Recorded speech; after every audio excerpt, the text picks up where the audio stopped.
welcome back to the channel. This is Simran and welcoming you all to another video. Basically, finally a study vlog, full study vlog. And तो मैं बता देती हूँ today is कितनी तारीख है? 1st of March and it's currently 2 PM.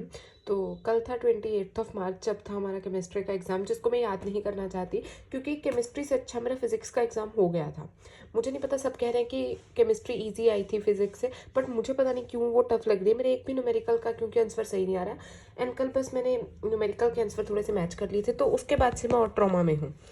Anyways, तो अभी मैथ्स की बात करते हैं। तो देखो, मैथ्स का एग्ज़ाम है हमारा 9th of March को, बट मेरी किस्मत ऐसी है कि 6th of March को मेरा एक और एग्ज़ाम है पंजाबी का। वो मैंने सोचा कि 4 और 5 को फिज़िक्स पंजाबी पढ़ लूँगी तो हो जाएगा, क्योंकि पंजाबी का इतना कुछ सिलेबस नहीं होता। वो अगर मैं सिर्फ 5 को भी पढ़ूँगी तो भी हो जाएगा। और वैसे मैंने पंजाबी 1-2 बार पढ़ी हुई, तो हो जाएगा। एंड ये रहा मेरा मैथ्स का प्लान। तो हियर इट इज़, 6 तारीख तक सिलेबस कंप्लीट हो जाएगा। ये मेरा प्लान नहीं है एक्चुअली, ये उशांक सर ने दिया था कि वो कब कब वीडियोस डालेंगे, बेसिकली कब कब लाइव लेंगे। तो वही मैं फॉलो करूँगी उशांक सर को फॉर मैथमेटिक्स, या फिर हो सकता है मैं एनसीईआरटी वाला को भी थोड़ा बहुत विजिट करूँ मैथ्स के लिए। वो तुम्हें आगे वीडियोस में पता लग जाएगा। तो अभी देखो, कल तो मैं फ्री नहीं बैठ सकती थी, तो कल मैंने सोचा कि सर 1st of March को वेक्टर और 3D कराएंगे, तो मैं वेक्टर और 3D की एनसीईआरटी पहले खुद से सॉल्व कर लूँ। तो कल मैंने वेक्टर और 3D की एनसीईआरटी सॉल्व की थी।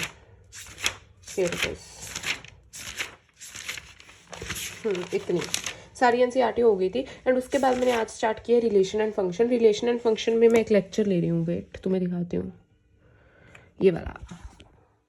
ये उशांक सर का, ये अराउंड 2.5 घंटे का, तो मैंने 1.25 घंटे का कर लिया है।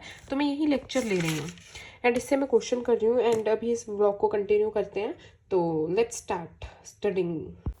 सो यहाँ पे बस I was continuing the chapter relation and function, but this chapter is so boring. Like इसमें कुछ ऐसा है नहीं खास कि तुम्हें कैलकुलेशन वगैरह करनी पड़ेगी। इसमें बस तुम्हें अगर समझ आ गया तो तुम्हें बस लैंग्वेज लिखनी आनी चाहिए कि ये सिमेट्रिक नहीं है, इसलिए इसका रीज़न वगैरह देना आना चाहिए। सो ये मुझे चैप्टर स्टार्टिंग से अच्छा नहीं लगता। सो मैंने इसको थोड़ा बहुत ही सॉल्व किया था, अराउंड लाइक थोड़ा बहुत ही हुआ था मेरा, जो तो मैं आगे वीडियो में बता भी दूंगी, क्योंकि मुझसे लैंग्वेज नहीं लिखी जा रही थी। बेसिकली रिफ्लेक्सिव नहीं है ये सिमेट्रिक नहीं है, तो ऐसा कुछ लिखा नहीं जा रहा था। बट फिर भी I was trying so hard कि लिख दूँ, क्योंकि मुझे ऐसा पता लग रहा था कि ये फंक्शन सिमेट्रिक है नहीं है, but I was not able to write its definition and all that. So मैंने बंद कर दिया ये। ओके, मैंने रिलेशन एंड फंक्शन थोड़ा बहुत और पढ़ा है। देखो, अभी तक इतना ही लेक्चर किया है मैंने, तो हियर इट इज़, जितना मैंने किया है इससे ज़्यादा नहीं किया, क्योंकि ये चैप्टर पता नहीं मुझे बहुत बोरिंग लग रहा है। लाइक तुम्हें सिर्फ प्रूव करते जाना कि ये सिमेट्रिक है ये वो, तो आई एम डन विद दिस। तो मैं ये बाद में कर लूँगी। अभी मुझे ना थोड़े से ऐसे चैप्टर करने हैं जो ईजी हो, मुझे आते हो एनसीईआरटी वाइज। तो देखो, मेरा 3D हो चुका है, मेरा वेक्टर हो चुका है, अभी मेरा रिलेशन एंड फंक्शन नहीं हुआ, तो उस पर मैं टिक नहीं लगाऊंगी।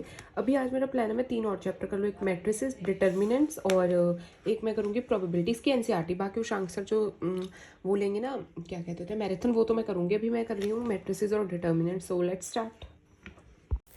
एंड उसके बाद मैंने स्टार्ट किया मैट्रिसेस वाला चैप्टर एनसीईआरटी से करना। एंड ये एनसीईआरटी वाइज चैप्टर बहुत ईजी है, बट वी ऑल नो कि NCERT is not enough for our boards, क्योंकि बोर्ड्स में एनसीईआरटी से एक भी क्वेश्चन नहीं आता। मैंने सुना है कि हमें मतलब एक्स्ट्रा क्वेश्चंस वगैरह प्रैक्टिस करने पड़ते हैं। लाइक ऐसा कुछ टॉपिक भी नहीं होते जो एनसीईआरटी में होते भी नहीं है, बट फिर भी उनसे क्वेश्चन होता है। तो आई विल सजेस्ट कि तुम किसी टीचर से भी पढ़ लेना या फिर पीवाईक्यू सॉल्व कर लेना, अकेली एनसीईआरटी के भरोसे मत रहना, क्योंकि इसकी एनसीईआरटी मैंने जब मैट्रिसेस की भी सॉल्व की ना, it's way too easy. Like मतलब बहुत ज़्यादा ही ईजी है, इसमें कुछ खास है ही नहीं करने को। But anyways I was doing, क्योंकि मुझे था कि थोड़ी बहुत प्रैक्टिस हो जाए। सो here I was done with that. And मैं थोड़ी बहुत ना एग्जांपल्स भी कर रही थी साथ में, सो दैट प्रैक्टिस वगैरह होती रही। एंड मैट्रिसेस से ना मतलब केस स्टडी वगैरह बनने के चांसेस हैं। And at this point I should stop planning. Like मैंने प्लान किया था कि मैं मैट्रिसेस, डिटर्मिनेंट्स और प्रोबेबिलिटी करूँगी, बट आधे घंटे बाद ही मैं एलपीपी करने लग गई थी मैट्रिसेस कंप्लीट करके। जहाँ तक मुझे करनी चाहिए थे डिटर्मिनेंट्स वाला चैप्टर, बट कोई नहीं, मैंने एलपीपी कर लिया, क्योंकि ये छोटा चैप्टर और थोड़ा सा मतलब इसमें से आई थिंक 3 पता नहीं एक 5 नंबर का क्वेश्चन भी आता होता है। So I started doing that. And इसमें एनसीईआरटी में आई थिंक 15 क्वेश्चन थे टोटल, जिसमें से मैंने 12-13 क्वेश्चन कर भी लिए थे, बिकॉज ठीक है, ग्राफ बनाना आ गया तुम्हें तो इट्स वे टू ईजी। इसमें ग्राफ का ही खेल है, बट प्री बोर्ड में मुझसे इसका ग्राफ भी गलत बन गया था, तो इसलिए मुझे इसको प्रैक्टिस भी करना था। बस मुझसे ना कई बार शेडिंग गलत हो जाती है कि टूवर्ड्स द ओरिजिन करनी है या फिर अवे फ्रॉम ओरिजिन।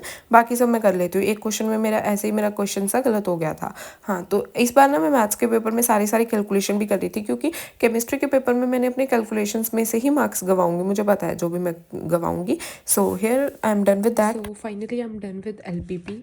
इस चैप्टर के मैंने एनसीईआरटी सॉल्व की। एक सेकेंड, मेरा पेन किधर गया। एनसीईआरटी सॉल्व की इस चैप्टर की। एक सेकेंड, ये रहे। इसकी 5 एग्जाम्पल थी, मैंने 5 सॉल्व की। उसके बाद इसमें 10 सम थे टोटल एक्सरसाइज में, बट मैंने 7 किए क्योंकि वो ग्राफ बनाने बोरिंग हो गए थे। इवन तो मेरा 7th आंसर गलत आ गया, मैंने शेड गलत कर दिया था, इधर होना था शेड। एनीवेज, तो देखो इसके मैंने टोटल 5 एक ही साथ 12 क्वेश्चन कर लिए हैं इस चैप्टर के मैंने, बहुत ही मतलब इजी चैप्टर के। एंड अगर अब मुझसे पेपर में क्वेश्चन होने चाहिए जब पेपर होगा, क्योंकि इसका एक क्वेश्चन आता होता है और एक आई थिंक एमसीक्यू भी आता है। अगर पेपर में मुझसे इसका क्वेश्चन नहीं हुआ तो गलती उस क्वेश्चन पेपर की होगी, क्योंकि मैं अपना पढ़ के जा रही हूँ अभी अच्छे से, इससे ज़्यादा मैं नहीं कर सकती इस चैप्टर को। एंड अभी देखो ये सर की सीरीज़, मतलब उशांक सर जिनसे मैंने कहा था कि पढ़ूंगे, अभी हो रहे हैं 8 बजने वाले हैं, 6 बजे स्टार्ट हुई थी एंड 2 घंटे की हो भी चुकी है।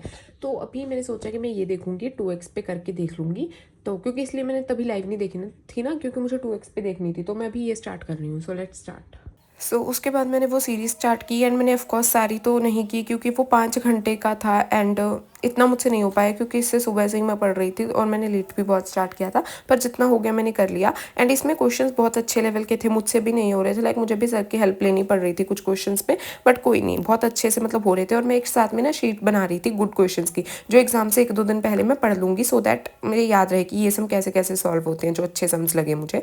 तो हाँ, बस मैं वहीं कर रही थी इधर series. So that's it for this vlog guys. If you are new, make sure to subscribe and like this video. Will see you guys in the next one. तब तक के लिए टेक केयर, बाय बाय। अच्छे से पढ़ते रहो और मचाते रहो। जिनका इंग्लिश का बोर्ड एग्जाम है अभी सीधा, उनको all the best and see you guys in the next vlog.